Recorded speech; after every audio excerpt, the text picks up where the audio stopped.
亂成索，證據被誰攞錯？盡力撥開，只得迷霧與煙幕。案再佈局疑案，線索被誰封鎖？查去層層揭破，流行裏仍確鑿。無論這天真相未來，天不會錯。黑夜面前要繼續期望，信我信再怎隱藏造作，仍能被識破。如若這天真相未來，也要走過一切的堅持，偶爾或無助，痛也要記得不要下沉，渡過這一刻便重播。សិស្សម្នាក់នោះគួរអាណិតណាស់ គេនោះឈ្មោះអីគេឈ្មោះតុងយីងវៃសិស្សប្រុសម្នាក់នោះជាការស្មើសម័យរបស់នាងទេ មិនអាចទេ រ៉ូប៊ី ពេលពួកយើងនៅតែពីរនាក់គេតែងតែស្រែកឲ្យខ្ញុំរឿងដែលគ្មានកូនខ្ញុំក៏សម្រេចចិត្តផ្ដាច់ដង្ហើមគេសេវ័យមិនអាចសម្លាប់ប្តីគេបានទេ តែគ្មានផុសតាងបញ្ជាក់ពីអ្វីដែលនាងនិយាយទេ វាដូចជាប្រឡាក់អ្វីមួយយ៉ាងខ្ញុំគិតថាវាអាចជាតម្រៃសឿឈៀងមកតែនេះគ្រប់ពេល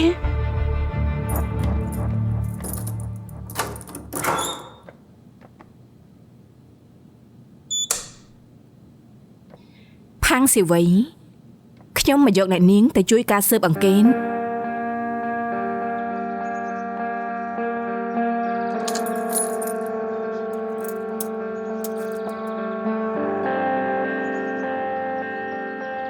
បាបការីកពិតជាស្អាតមិនខានប្តីឯងរៀបចំសួនផ្កានេះដើម្បីឯងគួរតែដឹងពីហេតុផលនៅពីក្រោយមែនគេសុំខ្ញុំរៀបការនៅសួនផ្កាលីលីននេះគេថាវាតំណាងឲ្យស្នេហានិងសេចក្តីសុខគេថាគេនឹងឲ្យខ្ញុំពេញមួយជីវិតពួកយើងគិតថានឹងត្រឡប់មកមើលផ្កាលីលីននេះ ប្រហែលឆ្នាំមុនតែងតែមានរឿងមករហូតមានលើកមួយនោះចាំពេលអាកាសធាតុក្តៅជាងគេដូច្នេះផ្កាទាំងអស់ត្រូវងាប់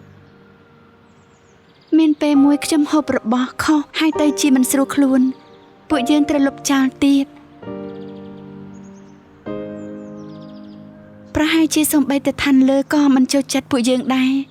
ទោះបីឋានលើមិនចូលចិត្តឯង មនុស្សប្រុសម្នាក់នេះសឹកចិត្តធ្វើគ្រប់យ៉ាងដើម្បីនាំឯងមកសួនផ្កានេះ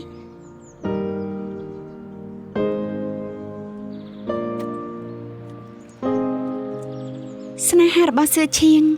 លើពីសួនផ្កានេះ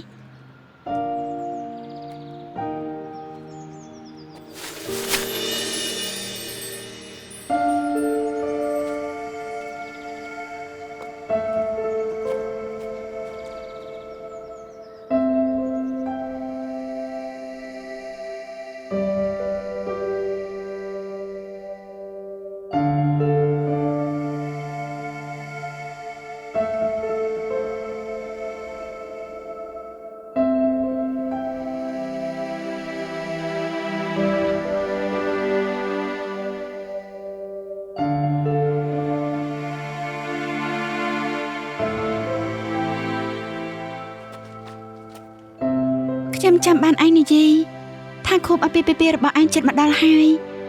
ខ្ញុំថានេះជាកាដូដែលគេត្រៀមឲ្យឯងហើយសឿឈៀងនិយាយថាគាត់ស្ដាយដែលមិនបានយកចិញ្ចៀនពេជ្រមកសុំខ្ញុំរៀបការគាត់តែងតែចង់សងខ្ញុំវិញគាត់ទិញឲ្យខ្ញុំមែន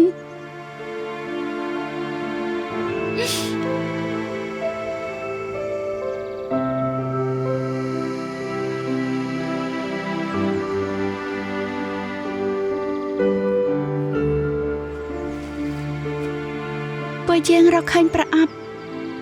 នៅក្នុងទូរបស់ឯងតែគ្មានចិញ្ចៀនទេខ្ញុំថាសឿឈៀងចង់ធ្វើឯងភ្ញាក់ផ្អើលហើយរួចខ្ញុំក៏រកឃើញថ្នាំសម្រាប់សត្វល្អិតមួយចំនួនតែយកតែពិសោធន៍រកទីកន្លែងរបស់វាក៏ដឹងថាគេមកទីនេះពេលខ្ញុំមកដល់ទីនេះដំបូងខ្ញុំមិនយល់ទេរហូតដល់ពេលខ្ញុំឃើញទីងមងទាំងពីរនេះ នៅការពារសួនផ្កានេះវាដូចជាឯងទាំងពីរនាក់ការពារមង្គលការរបស់ខ្លួននេះជារឿងដែលគេបានធ្វើសេវីអញគិតថានិយាយកុហកអញអាចការពារសួរឈៀងមែនទេមិនមែនទេធ្វើបែបនោះមានតែធ្វើគេឈឺចាប់និងបំផ្លាញមង្គលការរបស់ឯងសួរឈៀងពិតជាស្រឡាញ់ឯងខ្លាំងណាស់តែគ្រប់គ្នាយល់ច្រឡំលើគេថាគេជាមនុស្សអាក្រក់ដែលស្ដីបន្ទោសឯងព្រោះឯងគ្មានកូនអត់ទេសួរឈៀងមិនដែលគិតថាខ្ញុំមិនល្អនោះទេ ហេតុអីនាងត្រូវកុហក សេវីខ្ញុំសន្យាខ្ញុំនឹងមើលថែផ្កាតែនេះឲ្យបានល្អខ្ញុំនឹងបង្ហាញឲ្យឃើញថាសឿឈៀងចង់ឯងឃើញថាវាល្អយ៉ាងម៉េចតែបើឯងមិននិយាយការពិតទេរបស់តែនេះមិនមានន័យអ្វីទាំងអស់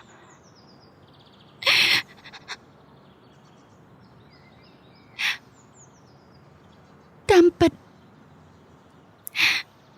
ខ្ញុំព្យាយាមការពារកិត្តិយសរបស់គេសឿឈៀងមានបញ្ហាផ្លូវភេទខ្ញុំថាពួកយើងគួរតែទៅជួបគ្រូពេទ្យតែគាត់បារម្ភពេកខ្លាចមានគេឃើញគាត់ដូច្នេះគាត់ប្រើថ្នាំផ្សេងជាច្រើន ពួកយើងរកឃើញថ្នាំខ្លះនៅក្នុងបន្ទប់នាង ខ្ញុំចាប់ផ្ដើមបារម្ភខ្លាចខ្លួនឯងធ្វើឲ្យគាត់មានសម្ពាធធ្ងន់ដូច្នេះរាល់ថ្ងៃមុនពេលចូលគេងខ្ញុំភ័យណាស់ខ្ញុំចាប់ផ្ដើមគេងមិនលក់សឿឈៀងគេដឹងទើបគេទៅទិញថ្នាំគេងលក់មកឲ្យខ្ញុំមិនដឹងថាក្រោយពីលេបថ្នាំហើយវាក៏ធ្វើឲ្យយើងមកមើលដើរទេ វាជាការដោះស្រាយរយៈពេលខ្លីទេអ្នកដែលប្រើប្រាស់រយៈពេលយូរនឹងអាចមកមើលដើរកំពុងគេងខ្ញុំណែនាំឲ្យអ្នកទាំងពីរឈប់ប្រើពីពេលនេះទៅ ឲ្យបងសុំទោសគ្រប់ចាំងគឺមកពីបងដែលបងទិញថ្នាំនេះមក អត់ទេអូនគ្រាន់តែចង់គេងលក់ប៉ុណ្ណោះ លោកគ្រូពេទ្យកាពិតទៅ ក្រៅពីគេងមកមើលហើយអ្នកទាំងពីរមានអ្វីចង់ប្រាប់ខ្ញុំទៀតទេ លោកគ្រូពេទ្យគ្រប់ចាំងកាពិតគឺមកពីខ្ញុំទេខ្ញុំមានបញ្ហាផ្លូវចិត្តប្រពន្ធខ្ញុំគេងមិនលក់ព្រោះតែរឿងនេះទើបខ្ញុំទិញថ្នាំនេះឲ្យគេទៅ ជំងឺផ្លូវភេទដូចជាការគេងមិនលក់ដូចគ្នាវាមកពីផ្លូវចិត្តភាគច្រើនវាអាចព្យាបាលបានដរាបណាអ្នកទាំងពីរមើលថែគ្នាបន្ថយអារម្មណ៍ភ័យគួរតែជាវិធីល្អជាងគេដើម្បីព្យាបាលវានេះគឺជាវិធីដ៏ល្អបំផុត តាមពិតខ្ញុំឈប់លេបថ្នាំហើយតែឥទ្ធិពលរបស់វានៅតែមាននៅយប់នោះខ្ញុំមកមើលដើមម្ដងទៀត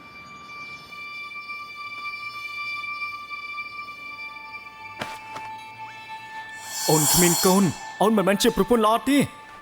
អូនមានកូនមិនបានអូនមានកូនមិនបានទេដឹងទេ ស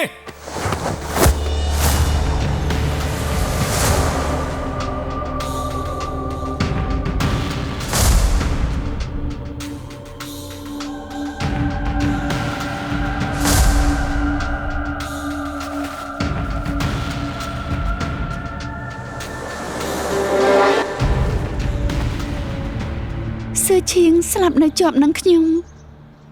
មិនដឹងថាមានរឿងអីកាត់ឡើងនោះទេរហូតដល់ខ្ញុំសន្លប់ទៅ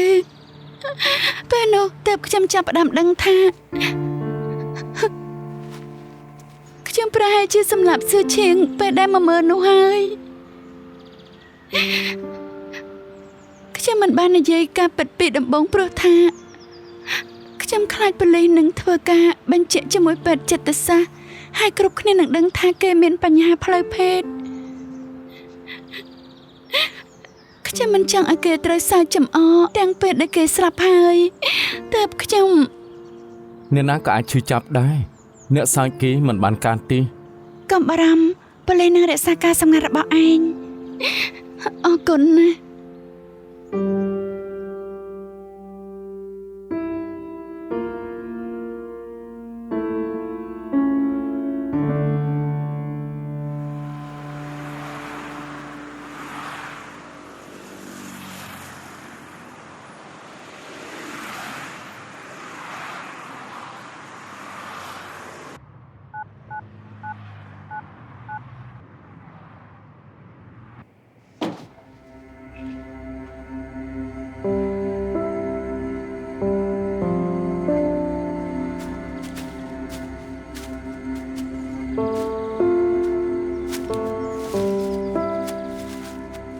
គួរតែមានអ្វី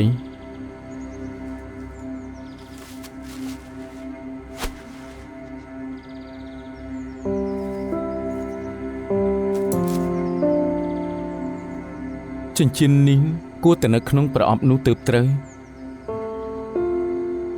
ខ្ញុំយល់ហើយទាំងអស់នេះជារបស់សឿឈៀងរៀបចំឲ្យសេវីគេស្រឡាញ់សេវីណាស់នេះបង្ហាញថាសេវីកំពុងតែនិយាយកុហកអ្វីដែលគេធ្វើគឺដើម្បីប្តីគេប៉ុណ្ណោះតែគេធ្វើខុសខ្ញុំត្រូវធ្វើឲ្យសេវីដឹងពីការការរបស់សឿឈៀងរួចគេនឹងនិយាយការពិត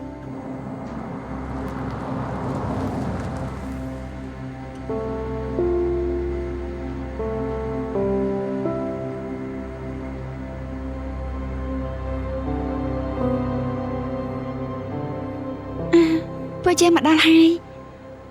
អរគុណបើអ៊ីឈប់សិន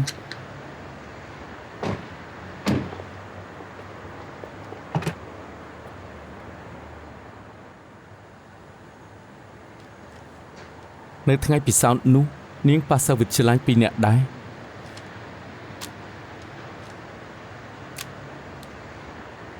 វាមិនសំខាន់ទៀតទេយើងសឹងតែជួបគ្នាហើយ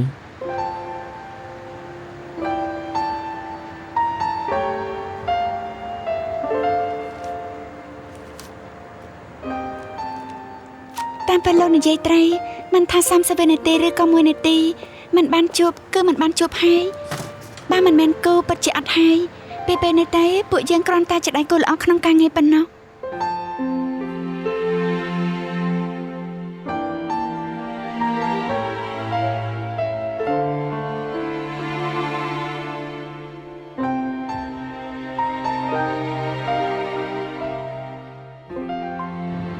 Dr. Fan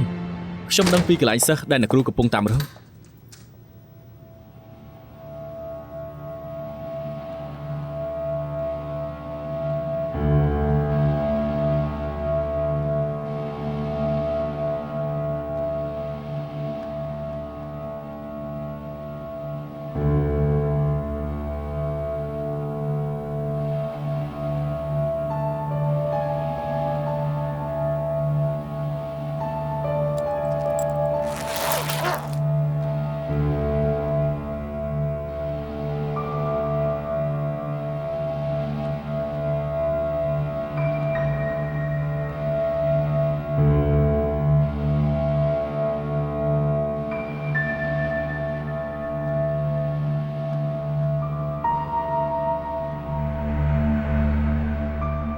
តុងយីងវៃស្លាប់ហើយទទួលស្គាល់ការពិតទៅឈិញខឺណានប្រាប់ខ្ញុំគ្រប់យ៉ាងហើយសិស្សដែលអ្នកគ្រូតាមរងគឺតុងយីងវៃពេលគេអាយុ20ឆ្នាំអត់ទេ តាមពិតគេមិនគួរអាណិតដូចនាងគិតទេគេធំឡើងនៅក្នុងគ្រួសារធូធាម្នាក់ប៉ាម៉ាក់គេស្រឡាញ់គេណាស់គ្រាន់តែថាគេធ្វើខ្លួនមិនល្អគេលួចឆ្នាំមកលុងហើយត្រូវសាលាដេញចេញគេបរាជ័យខាងផ្នែក IT និងជំនួញហើយនេះទើបគេរើទៅផ្ទះហូយួរនិងបានជួបពុកតៃសាននាងសម័យទាំងអស់ដើម្បីព្យាយាមយល់ចិត្តដែលគេជាឃាតករខូខើនាងរកហេតុផលដើម្បីលើកលែងឲ្យគេហើយពីដំបូងខ្ញុំគិតថាអ្នកគ្រូកើតជំងឺ stress ព្រោះតែអ្នកគ្រូប៊ីសនឹងត្រូវឃាតករសម្លាប់តែមើលទៅវាមិនមែនជាហេតុផលពិតប្រាកដនោះទេ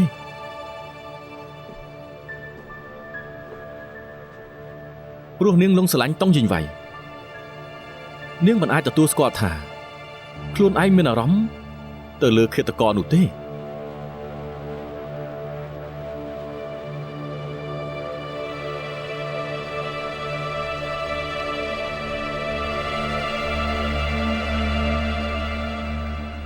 លោកក្លាហានមែនហ៊ានជីកសាកសពចេញមក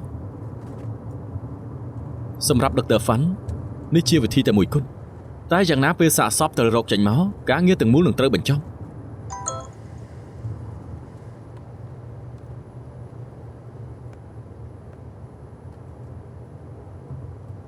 មានរឿងអីរឿងឈួតឈួន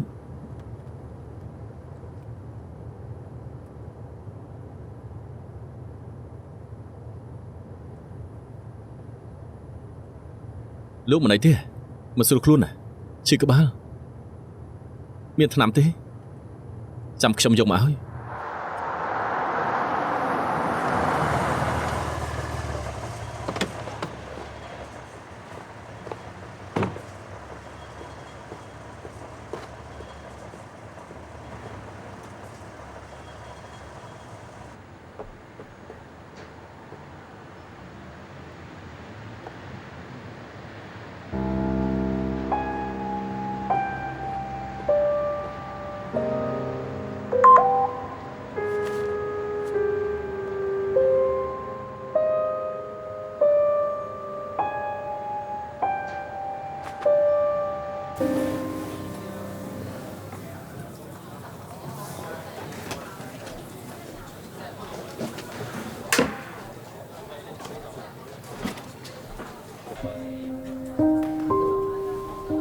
ខ្ញុំមិនបានលិខិតបញ្ជាក់ទុំ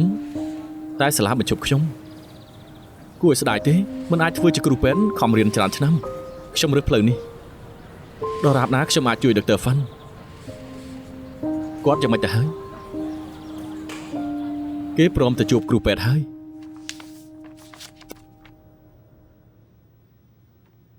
អ្នកនាងគូរូបទាំង3នេះក្រោយពីកើតហេតុមែនទេ ខ្ញុំកំពុងព្យាយាមមើលហេតុការណ៍ពីគំនិតរបស់ឃាតករខ្ញុំចង់ឃើញមូលហេតុនៅពីក្រោយរបស់គេ ហេតុអីរូបចុងក្រោយមានភ្នន់ ខ្ញុំច្បាច់វាក្រោយពីគោរពនៃនរកភ្នំភ្លើងហើយខ្ញុំគិតថាគំនិតរបស់ខ្ញុំដូចឃាតករដែរហើយអ្នកឈរចិត្តខ្ញុំគឺតង់យីងវៃ មានន័យថាអ្នកនាងមិនទាន់ត្រៀមក្នុងការទទួលយកឬអ្នកនាងព្យាយាមគេចពីការពិនហើយដោយសារអ្នកនាងសម្រេចចិត្តរត់គេញរឿងអាក្រក់ក៏មកតាមរហូតអ្នកនាងមានជំងឺតក់ស្លុនក្រៅពីបទពិសោធន៍របស់ខ្លួនក្នុងពេលដែលត្រូវចិត្តស្លាប់ហេតុផលសំខាន់នោះគឺអ្នកនាងមិនអាចទទួលយកបានដែលខ្លួនលងស្រឡាញ់ឃាតករ គ្រូពេទ្យចិត្តវិទ្យានិយាយត្រូវស្រឡាញ់មនុស្សម្នាក់មិនមានខុសឬត្រូវទេប្រហែលជារ៉ូប៊ីមិនគួរព្យាយាមកិច្ចពីការពិនព្រោះតែគេស្រឡាញ់ឃាតករនោះទេណែហេតុអីក៏លោកលះបង់ដើម្បីជួយរ៉ូប៊ីបែបនេះដុកទ័រហ្វាន់ជាមនុស្សល្អគាត់បង្រៀនខ្ញុំច្រើនណាស់ខ្ញុំគិតថាខ្ញុំគួរតែជួយគាត់ប៉ុណ្ណឹងទេ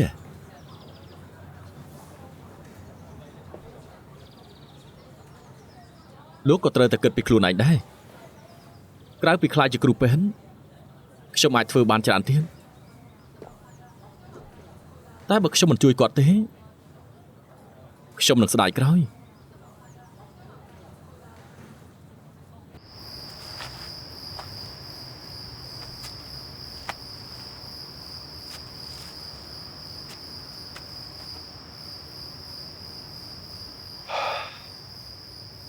សូមច្បាប់បែបនេះផងហ៎ ខ្ញុំចង់តាមរកជីងយ៉ាវឆាងគាត់ចាត់ទុកខ្ញុំដូចជាកុំប្រអញ្ចឹងខ្ញុំពិតជាចង់រកគាត់ណា គាត់ចុះបេសកកម្មមួយឆ្នាំកន្លះហើយទោះបីអ្នកឡើងភ្នំរកឃើញទូរស័ព្ទគាត់ថ្មីនេះក្រុម PTU និងក្រុមជំនួយស៊ីវិលរកប្រមាណថ្ងៃហើយតែមិនឃើញទេខ្ញុំយល់ថាលោកគួរតែត្រៀមខ្លួនជាមុនអូខេខ្ញុំនឹងឲ្យທາງស៊ីងគ្រប់គ្រងបន្ត អរគុណលោក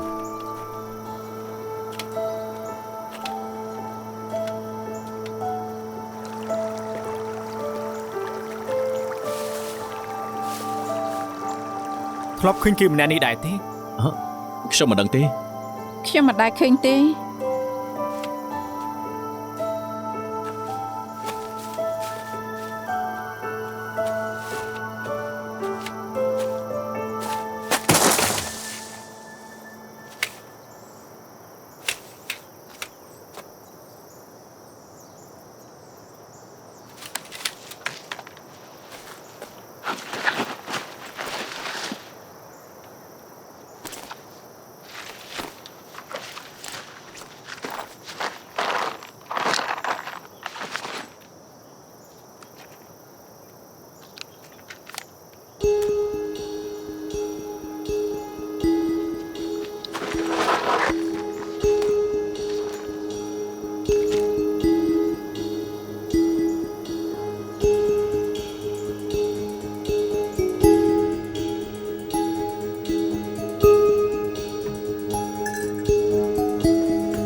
ហេតុអីយើងមិនរៀបការទៅ ខ្ញុំបំភ្លេចអ្នកចាស់មិនបាន វាពិតជាពិបាកក្នុងការចាប់ផ្ដើមជាថ្មី តែពួកយើងអាចត្រឡប់ទៅក្រោយវិញបាន បំភ្លេចគេទៅរៀបការជាមួយខ្ញុំ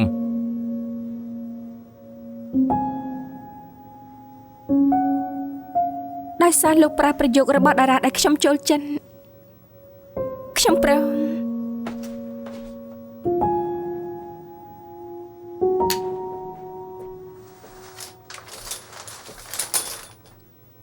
នេះគឺ NPC ហ្គេមឃាតករអាចកំបាំងដែលយើងកំពុងលេងគឺมันអាចត្រឡប់ទៅរកអ្នកចាស់បានអញ្ចឹងគ្មានទោះសង្សារចាស់មិនបាន មែនហើយបងមកធ្វើអីទីនេះខ្ញុំប្រាប់លោកហើយមិនឲ្យមកជួបខ្ញុំទៀតទេកុំប្រាប់ថាយើងអាចជាមិត្តជាមួយសង្សារចាស់នោះ ឃើញពួកគេចូលទួជាមួយគ្នាទេហើយក្រោយមកត្រូវដាក់ខ្លួនឯងចូលទៅក្នុងសាច់រឿងនិយាយជាមួយសម្លេងហើយធ្វើដូចជាអ្វីដែលតួក្នុងរឿងហេតុអីលោកមកហាងហ្គេមរបស់ខ្ញុំ នេះជាហាងរបស់លោកឯង មែន ចុះថាយ៉ា គេធ្វើការក្រៅម៉ោងនៅទីនេះលោកមករកខ្ញុំហ៎ មានប្រធាននៅពណ៌របស់ជើងបាត់ខ្លួនមួយឆ្នាំកន្លះមុនយើងរកឃើញកាបូបគាត់នៅជើងភ្នំមានរបស់ខ្លានក្នុងនេះខ្ញុំឆែកមើលតាមអ៊ីនធឺណិតមានហ្គេមឈ្មោះឃាតករអត់កំបាំងទេពួកគេមានបញ្ជីតួទេ ពួកយើងកំពុងលេងមុននេះហើយខ្ញុំប្រាប់លោកណាក្នុងហ្គេមឃាតករអាចកំបាំងនេះក្រៅពីបញ្ជីឈ្មោះតួហើយនៅមានប៉ារ៉ូលនិងការទៀត ខ្ញុំចង់បានសម្ភារៈក្នុងរឿងឃាតករនៅក្នុងព្រៃលោកមានទេ ថាយ៉ាឃាតករនៅក្នុងព្រៃមានទេ ខ្ញុំមើលសិន ប្រធានខ្ញុំអាចជាភ្ញៀវនៅក្នុងហាងលោកអាចឆែកបានទេ លោកសំណាងហើយខ្ញុំមិនទាន់បានដំណើរយូរតែខ្ញុំគួរតែមានតារាងទូរស័ព្ទពីម្ចាស់មុនចាំបន្តិច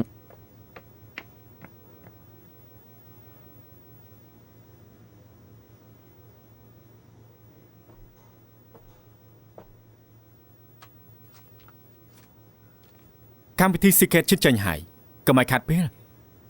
មិនអីទេមានមិត្តខ្ញុំទិញឲ្យហើយ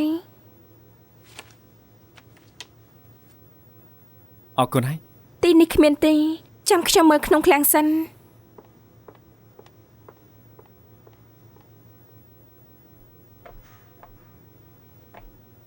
អធិស្ឋានលោកធ្លាប់ឃើញមនុស្សប្រុសម្នាក់នេះដែរទេ អត់ទេ អត់ទេហាងពួកយើងទៅតបើកថ្មីទេ ប្រហែលជាមួយឆ្នាំកន្លះមុន យូរបែបនេះហ៎ខ្ញុំមិនចាំទេ លោកនៅឃើញទេ ចាំខ្ញុំសួរតកែឲ្យអូខេ អរគុណ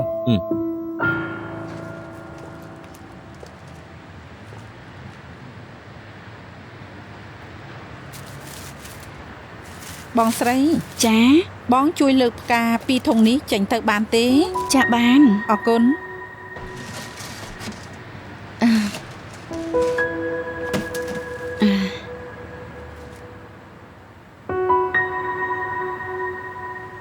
ដាំស្លឹកដំឡូងបារាំងផ្អែមគ្មានសត្វល្អិតទេ ពិតមែនទេ ថ្ងៃអាទិត្យនេះទំនេរទីមកបេះលហុងផ្ទះខ្ញុំ ល្អណាស់ អញ្ចឹងសម្រាប់ហើយអធិស្ឋានខ្ញុំចង់ទិញមួយនេះ អូយកូនស្រីបងល្អមែនមកយកគ្រប់ពេលហើយនៅជួយទិញពួកយើង ចាំ ទៀត ខ្ញុំជួយយូរ ចាំពេលគេមានពេលទៅហើយណា បាយបាយ អរគុណ បាយបាយ បាយ ហេតុអីទិញនៅទីនេះប្រាប់ម៉ាក់មកចាំម៉ាក់យកឲ្យ ទិញទៅម៉ាក់នឹងមានមុង កូនល្អមែនទិញឲ្យម៉ាក់ទៀតចាំម៉ាក់ធ្វើស៊ុបសាច់ចៀមឲ្យយកពីទូទឹកកកសិន អ្នកស្រីឈប់សិនសូមនៅឲ្យឆ្ងាយពីចង្ក្រានម៉ាក់ទៅតែមកពីធ្វើការអង្គុយសិនទៅ អង្គុយអីម៉ាក់មិនហត់នោះទេ ខ្ញុំស្មានថាម៉ាក់ទៅធ្វើការកុំឲ្យអបសងមិនដឹងសោះថាម៉ាក់ទៅលើករបស់ហើយឈរគ្រប់ពេល ឈប់ប្រាប់ឲ្យម៉ាក់ឈប់ទៅម៉ាក់របស់កូនកំពុងតែសប្បាយចិត្ត ខ្ញុំមិនចង់ឲ្យម៉ាក់លំបាកទេស្ដាប់ណាខ្ញុំទ្រាំទ្រគ្រួសារនេះបានអញ្ចឹងបើម៉ាក់លែងចង់ធ្វើការឈប់ទៅអូខេ អញ្ចឹងអញគួរទៅរកការងារពិតប្រាកដទៅ ការងារខ្ញុំមួយណាដែលមិនពិតប្រាកដនោះខ្ញុំមានការងារច្រើនសុទ្ធតែល្អ ម៉ាក់ដឹងថាឯងគិតអីហើយមែនពេលដែលប៉ាឯងត្រូវបញ្ជូនទៅគុកនោះម៉ាក់ហូបមិនបានគេងមិនបាននាំមកឯងបារម្ភពីម៉ាក់ជានិច្ច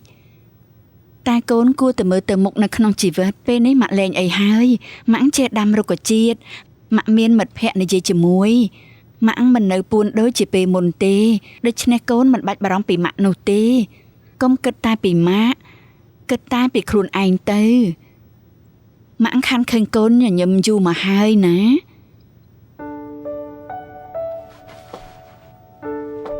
ថាយ៉ាកូនជាមនុស្សស្រីពេញវ័យហើយមានរឿងខ្លះម៉ាក់បង្រៀនកូនលែងបានហើយកូនត្រូវរៀបចំផែនការខ្លួនឯងយល់ទេ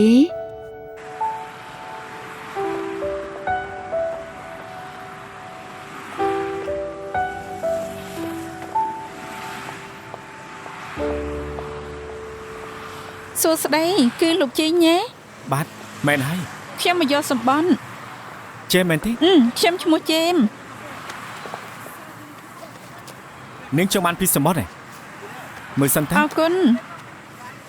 ហើយសុំទោស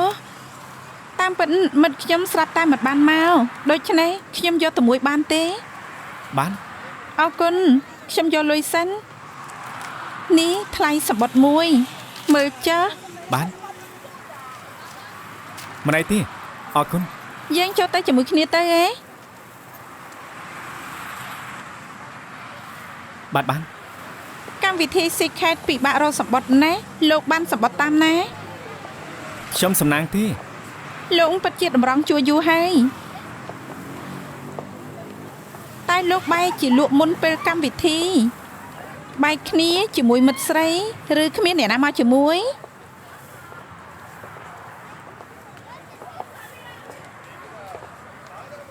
ឃើញទេដើម្បីមើលកម្មវិធីរបស់គេមិនងាយទេអ្នកគាំទ្រទាំងអស់រងចាំ10ឆ្នាំហើយ ពិតមែនហើយមិនងាយបានសម្បត្តិ Secret នៅហុងកុងទេអ្នកគាំទ្រពួកគេចាំ10ឆ្នាំហើយសំណាងល្អដែលពួកយើងជាអ្នកជំនាញនៅក្រុមអត់ដេញមិនអញ្ចឹងយើងអត់បានកន្លែងទី3នេះទេពួកយើងកំពុងរីករាយនឹងជីវិតនៅទីនេះ អរុនសួស្តី អរុនសួស្តី លោកមិនអីទេហ៎ សុំទោសខ្ញុំទៅមិនបានទេ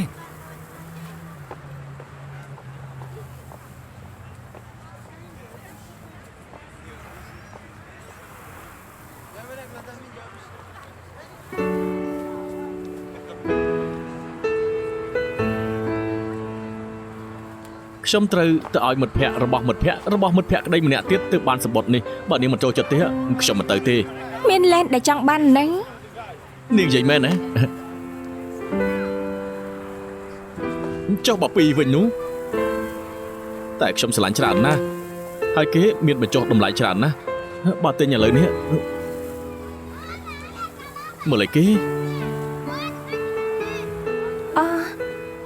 ខ្ញុំគិតថាខ្ញុំឃើញប្រហែលច្រឡំទេ ច្រឡំហេតុផលមិនសមសោះហើយនាងមិនចង់ទិញឲ្យ ខ្ញុំថាហើយថាខ្ញុំទិញ ទិញពីរ បាក់ខ្លាយនេះពិតជាព្រោះណាស់ បងចេះលេងហ្គីតាបាសទេ បងចេះតានឹងលេងអូនស្ដាប់ពេលក្រោយ សន្យា បងមិនចង់ឲ្យមនុស្សនៅជុំវិញបងមានបញ្ហាទេ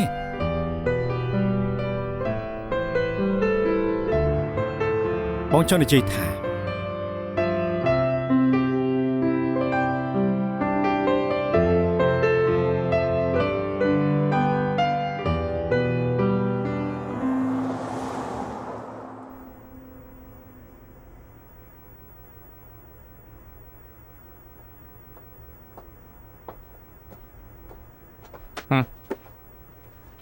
ឃាតករនៅក្នុងព្រៃរកឃើញហើយ អរគុណ ថាយ៉ាទៅ លោកជួយអរគុណផងបានទេ គេថាអរគុណ ចៃដន្យរកឃើញ លោកលឺហើយពួកយើងបាត់ទួចចកក្នុងសិភៅមុននេះហើយពេលនេះយើងមានមួយឈុតតែម្ដងឯងបានហើយ បាត់សិភៅមួយមិនអាចលេងបានទេ ប្រកាសហើយម្ចាស់ចុងក្រោយគេមិនបានថតទុកទេប្រកាសជាអ្នកដែលលេងនោះភ្លេចហើយច្រឡំយកទៅមិនខានទុកនៅកន្លែងណាមួយតែរកមិនឃើញណេះតាមសម្រួលចោះពេលក្រោយនិយាយសាច់រឿងឲ្យស្ដាប់ផង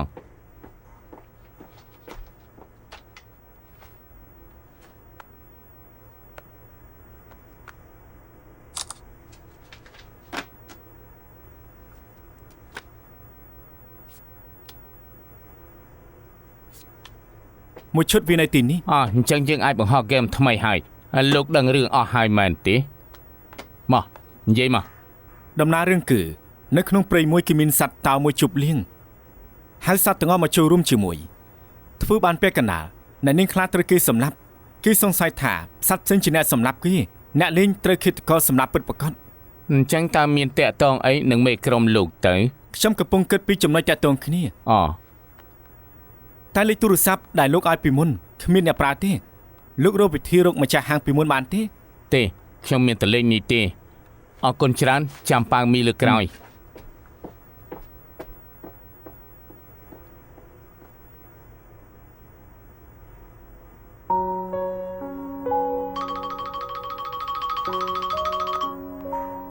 អាឡូ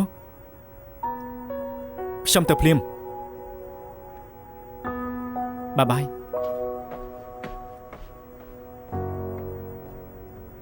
លោកបានឃើញគាត់ពិតមែនទេ មែនខ្ញុំកំពុងតែលេងហ្គេមឃាតករអាត់កំបាំងជាមួយនឹងគាត់ តើវាជាហ្គេមពីឃាតករក្នុងព្រៃមែនទេ មែនតែគេពិបាកខ្លាំងណាស់គ្រាន់តែជាហ្គេមសោះ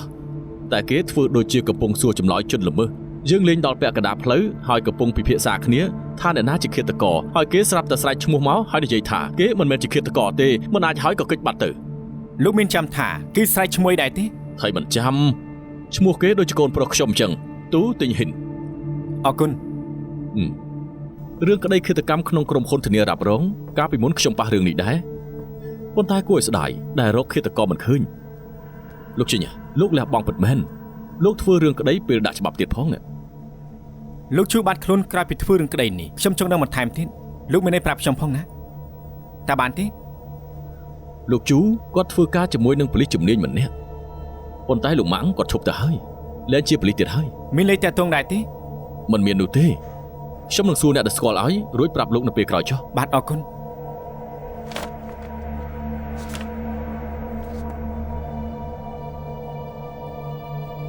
លោកចាត់ទុកពូទីនហ៊ិនជាជនសង្ស័យ គេធ្វើការនៅក្រុមហ៊ុនធានារ៉ាប់រងមិនមានភស្តុតាងគ្រប់គ្រាន់ក្នុងការចាប់គេទេ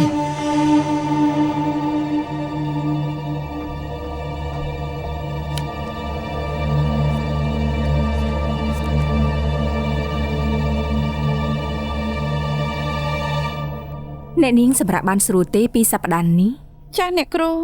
ខ្ញុំគេងបានខ្លះៗប៉ុន្តែមិនលក់ប្រមាណទេខ្ញុំដឹងខ្លួនមុនពេលព្រលឹម អ្នកនាងមានសម័យឃើញតុងយីងវ័យទៀតទេ អត់ទេខ្ញុំលែងឃើញគេទៀតហើយក្រោយពីខ្ញុំវាយគេ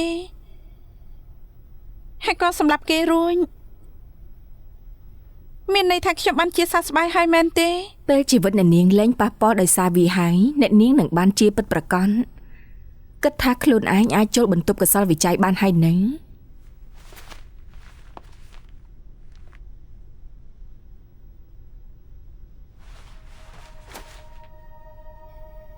ខ្ញុំដឹងថាខ្ញុំមិនទាន់ធ្វើបានទេរាល់ពេលដែលខ្ញុំព្យាយាមទៅធ្វើការវិញនោះរូបភាពដែលខ្ញុំសម្លាប់តុងយីងវៃក៏លេចចេញមកបន្ទាប់មកខ្ញុំគិតថាបើខ្ញុំអាចទាយថាគេជាឃាតករហើយខ្ញុំព្យាយាមបញ្ឈប់គេតែគ្រប់យ៉ាងថ្ងៃនេះនឹងខុសគ្នាទេ អ្នកនាងត្រូវយល់រឿងក្តីតុងយីងវ័យជារឿងអាក្រក់ក្នុងពេលអាសន្នអ្នកនាងធ្វើបានល្អណាស់ហើយកុំបន្ទោសខ្លួនឯងតាមពិតអ្នកនាងគួរគិតថាបើអ្នកនាងធ្វើជាអ្នកវិភាគវិទ្យាសាស្ត្របន្តទៀតអ្នកនាងអាចជួយមនុស្សបានច្រើន ខ្ញុំ ណា ពិត ស់ ជាចង់ត្រឡប់ទៅវិញតែរាល់លើកដែលខ្ញុំចូលក្នុងបន្ទប់កសលវិច័យហើយលើកលលាក្បាលឡើងខ្ញុំបែរជាភ័យខ្លាចហើយនឹងតក់ស្លុនខ្ញុំធ្វើមិនទៅ ក្នុងការព្យាបាលការគិតក្នុងចិនមានការព្យាបាលមួយដែលហៅថាការវង្វេយស្មារតីជាប្រព័ន្ធការគិតអាក្រក់កើតចេញពីអារម្មណ៍ចំពោះតុងយីងវ័យពេលនេះយើងអាចកំណត់គោលដៅពី3បានយើងនឹងដើរមួយជំហានម្ដងដើម្បីបំបត្តិវាគិតពីគោលបំណងដំបូងដែលជ្រើសរើសការងារនេះវាអាចជួយឲ្យយកឈ្នះជំងឺតក់ស្លុតបាន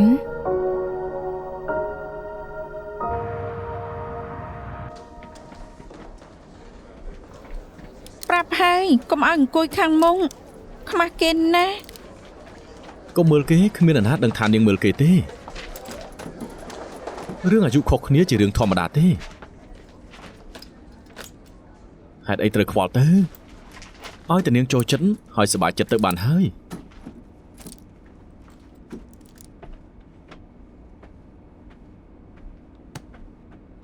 គ្រប់គ្នាឃើញមិត្តរួមថ្នាក់ថ្មីហើយមែនទេ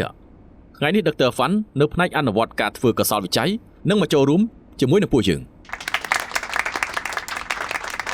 អូខេពួកយើងនិយាយពីប្រព័ន្ធបញ្ចេញចោលថ្ងៃនេះ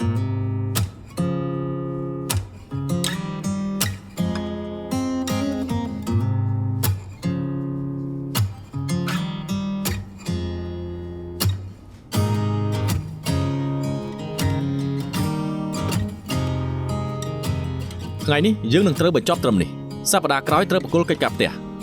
បាយបាយ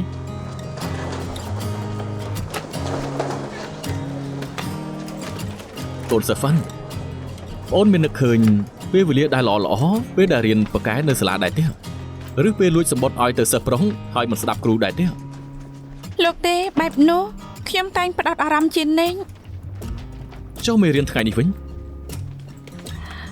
អារម្មណ៍ចាស់នៅសាលាត្រឡប់មកវិញថ្ងៃនេះច្រើនណាស់សូម្បីថ្ងៃនេះការធ្វើកសលវិច័យអស្ចារ្យណាស់សាកគិតមើលពួកយើងមិនដឹងថាអ្នកស្លាប់មិនអាចនិយាយបានទេតែពាក្យចុងក្រោយរបស់ពួកគេនៅនឹងពួកយើងរាល់លើកដែលយើងអាចរកការពិតបានខ្ញុំក៏មានអារម្មណ៍ដូចជាមានមិត្តភក្តិថ្មីតែនាងពិតជាចម្លែកមែនចូលចិត្តរាប់មិនជាមួយនឹងអ្នកស្លាប់ខ្ញុំមិនបន្ទោសលោកទេតាមកម្រិត IQ របស់លោកធម្មតាទេដែលមិនយល់នោះភារកិច្ចខ្ញុំពីពេលនេះទៅគឺទុកឲ្យសិស្សទាំងនេះហើយឲ្យគេម្ដងអូខេតោះទៅកុំមកទៅខ្ញុំនាំនាងទៅកន្លែងមួយសិន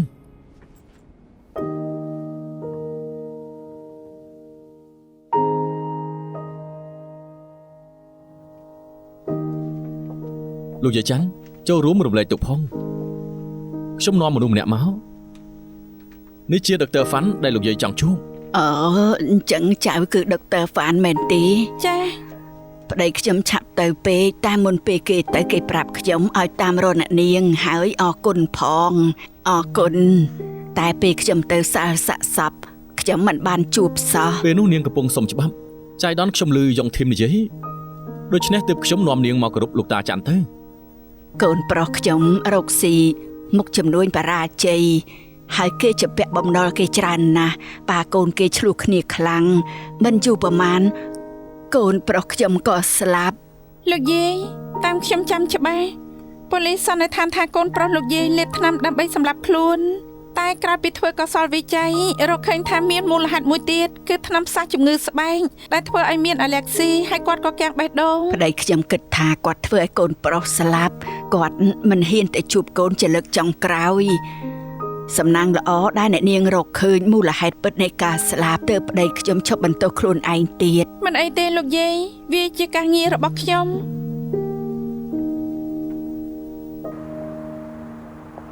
ពីមុនមកនាងធ្វើការដើម្បីជួយអ្នកដទៃនាងជួយអ្នកស្លាប់ស្វែងរកការពិតហើយជួយអ្នកដែលនៅរស់ឲ្យបានធូរចិត្តបើនាងឈប់ធ្វើខាងវិជ្ជសាស្ត្រព្រោះតែរឿងនេះនោះខ្ញុំថាមនុស្សជាច្រើននៅក្នុងលោកនឹងត្រូវរស់នៅដោយមានការស្ដាយក្រោយហើយ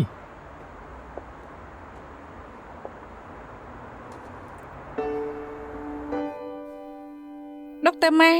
អ្នកស្រីប្រាប់ខ្ញុំឲ្យឈានម្ដងមួយជំហានដើម្បីប្រឈមមុខនឹងសុបិនអាក្រក់ខ្ញុំគិតថាខ្ញុំរកឃើញមូលហេតុដែលខ្ញុំចង់ធ្វើអ្នកវិភាគវិទ្យាសាស្ត្រហើយសុបិនអាក្រក់ចេញពីបទពិសោធន៍មិនល្អរបស់អ្នកនាងបានអ្នកនាងទប់ទល់នឹងការឈឺចាប់ដែលបានជួបហើយបញ្ចេញរាល់អារម្មណ៍មិនល្អចោលអ្នកនាងពិតជាអាចយកឈ្នះវាបាន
មានអីដែលយើងមិនអាចដាក់ចូល microwave ឲ្យលីទីងបាន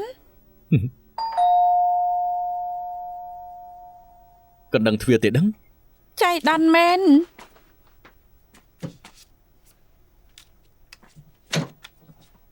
អ្នកនាងហ្វាន់មែនទេ ចា នេះគឺជារបស់ដោយសារតែយើងមិនអាចរកអ្នកទទួលបានវាហួសពេលក្នុងការទុកហើយយើងត្រូវផ្ញើមកឲ្យម្ចាស់ដើមវិញសូមទទួល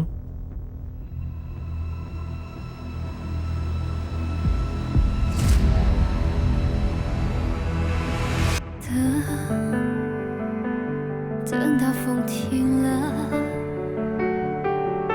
而你